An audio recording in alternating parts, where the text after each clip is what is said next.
Bienvenidos. En esta sesión hablaremos acerca de los predictores de recuperación de las lesiones de nervios periféricos. Todo esto basándonos en los estudios de electrodiagnóstico. Entonces, vamos a empezar hablando que estos estudios de electrodiagnóstico nosotros los realizamos para establecer un pronóstico de las lesiones nerviosas y asimismo establecer recomendaciones de tratamiento al médico titular de los pacientes. Hay que tener en cuenta que las lesiones que tienen un pobre pronóstico generalmente tienen una consideración temprana quirúrgica. Esto es debido precisamente a que el pronóstico, al no ser el mejor para este paciente, se opta por tratamientos rápidamente invasivos. Caso contrario ocurre con las lesiones de buen pronóstico, donde debido a su naturaleza nosotros preferimos dar un manejo conservador antes de preferir cualquier técnica invasiva. Pero para poder establecer y hablar de lesiones de nervio periférico es importante recordar la clasificación de Seddon para lesiones de nervio periférico, que es la que tenemos a continuación. Las lesiones de nervio periférico se dividen en tres: la neuroapraxia, axonotmesis y neuretmesis. De arriba a abajo, de menor a mayor severidad. La neuroapraxia es una lesión que afecta la vaina de mielina únicamente sin afectar el axón, y la neuretmesis afecta tanto la vaina de mielina como el axón. La neuroapraxia, que es la más leve o más sencilla, tiene una recuperación de 2 a 3 meses. Y la neuretmesis, que es una lesión completa, en esta podemos hablar de recuperación incluso hasta los 18 meses. Más allá de este tiempo es establecer factores pronósticos que no van a llevarse a cabo. Y entre estas dos grandes gamas de lesiones está la axonotmesis, que es una lesión que compromete la vaina de mielina y en menor grado el axón. Tiene una presentación que es variable y la capacidad de reinervación también lo es. En algunos casos se ha logrado obtener hasta un 90% de reinervación después de estas lesiones. Aproximadamente hay una recuperación del 1 a 5 milímetros por día de este tipo de lesiones. Entonces, ¿cuál va a ser el objetivo en esta sesión? Pues establecer aquellas lesiones nerviosas que van a tener un mejor pronóstico y asimismo poder hablar de los estudios de electrodiagnóstico que nos van a permitir generar precisamente ese pronóstico. Entonces, ¿cuáles son las características que tienen los estudios de electrodiagnóstico que nos permiten hablar de un pronóstico? Empecemos hablando por los potenciales de acción motores compuestos, que estos nos hablan en su amplitud de la pérdida axonal. Cuando se ve comprometida la amplitud, entonces hablamos de una lesión de tipo axonal, es decir, es probable que tenga un mayor compromiso si pensamos en una axonotmesis o neuroetmesis. Se observan estas lesiones desde el día 7 hasta los 2 o 3 meses. Y cuando tenemos lesiones que son aproximadamente 30% o mayores en amplitud del valor pronóstico o valor promedio normal del potencial de amplitud motor, al mes de la lesión hablamos de un buen pronóstico. Asimismo, la presencia de potenciales de acción nerviosos sensitivos, cuando los tenemos presentes, hablamos de lesiones de menor severidad. Pero esto si tenemos en cuenta lesiones que son posteriores al ganglio y la raíz dorsal. Las velocidades de conducción nos van a hablar de un componente de desmielinización, es decir, hablaremos de neuroapraxia. Cuando esta está disminuida, podemos considerar que hay una lesión que es desmielinizante, y si adicional a esta disminución de la velocidad hay una amplitud motora normal, entonces podremos estar hablando de una lesión de tipo desmielinizante, no axonal.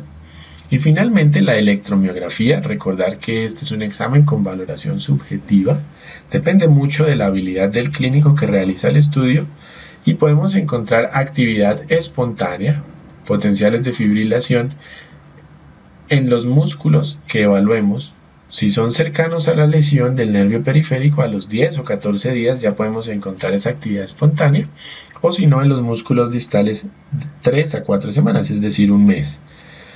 Asimismo, podemos hablar de reclutamiento cuando encontramos la aparición a la electromiografía de estas grandes ondas que nos hablan de una preservación axonal. Pero recordar que esto lo debemos hacer un mes después de establecida la lesión. Entonces, ¿cómo podemos diferenciar una lesión de buen pronóstico como una neuropraxia de una neuromesis o axonomesis? Lo podemos hacer de la siguiente manera. La neuropraxia presenta este patrón que vemos aquí. Si hacemos un estudio al primer día después de la lesión y hacemos dos sitios de estímulo, uno distal a la lesión y uno proximal a la lesión, encontramos el potencial de acción motor compuesto distal a la lesión en el primer día, pero proximal no lo tenemos. El día 10 tendremos las mismas características, es decir, conservamos el potencial motor compuesto de manera distal, pero no proximal. Esto es la neuropraxia. Pero si pasamos a hablar de axonomesis y neuromesis, tendremos aquí la siguiente presentación. Y es que el día 1 va a ser similar a como veíamos previamente en la neuropraxia, en la que la lesión, si la tomamos o hacemos el estímulo distal, el potencial motor compuesto estará presente, más no en la parte proximal. Pero la diferencia se da en el día 10, es decir, una semana después de que ocurre la lesión, tal como lo hablábamos previamente, encontraremos que ya sea distal o proximal a la lesión, si realizamos el estímulo no encontraremos potenciales de acción motores compuestos. Por esto es recomendable realizar los estudios después de una semana de la lesión para poder establecer precisamente estos patrones. Entonces, resumiendo las características principales que tienen los estudios de electrodiagnóstico y que nos van a permitir hablar de un buen pronóstico, es que haya un reclutamiento normal o reducido incluso en los músculos distales al sitio de la lesión, que tengamos adicional un potencial de acción motor compuesto normal o reducido, y si tenemos ausencia tanto del reclutamiento como de estos potenciales de acción motor compuestos, hablamos de mal pronóstico. Bloqueos de conducción o disminuciones en la velocidad de conducción son buen pronóstico. Será mal pronóstico la ausencia de los mismos. Y si hablamos de potenciales de acción nerviosos sensitivos, cuando están presentes, y si hablamos de lesiones postganglionares, podemos hablar de un buen pronóstico. La ausencia de los mismos, de los potenciales sensitivos en lesiones postganglionares, es de mal pronóstico.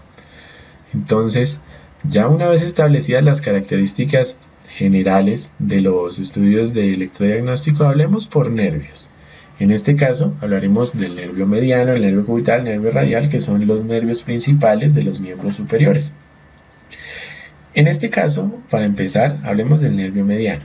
El nervio mediano, con él podremos establecer un buen pronóstico cuando tenemos potenciales de acción nerviosos sensitivos presentes.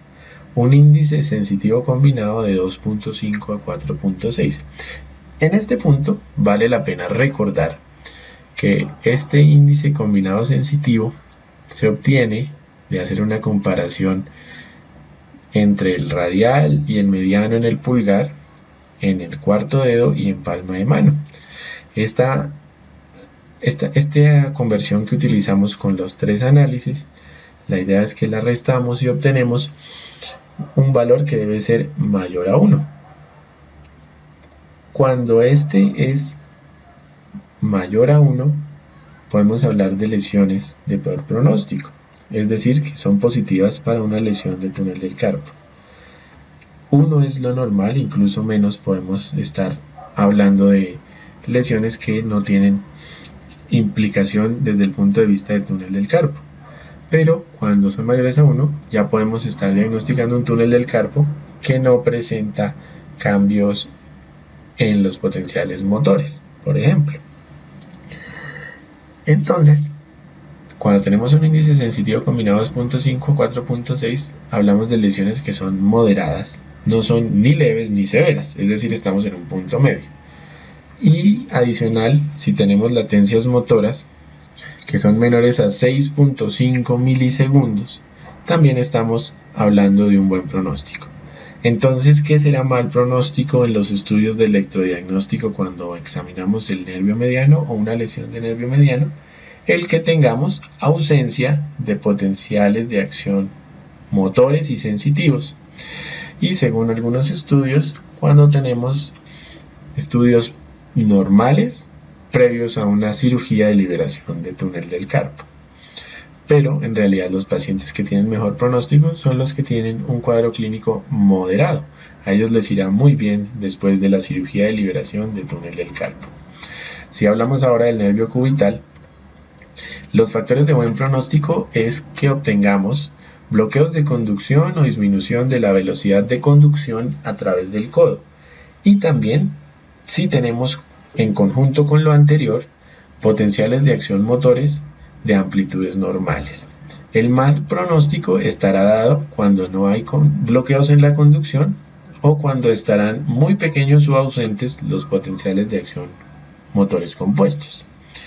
Con respecto al nervio radial, los factores de buen pronóstico serán el reclutamiento reducido o normal cuando hacemos electromiografía en el músculo brachiorradial y cuando tenemos potenciales de acción motores compuestos que son normales. La ausencia de los mismos, cuando los tomamos en el extensor índice,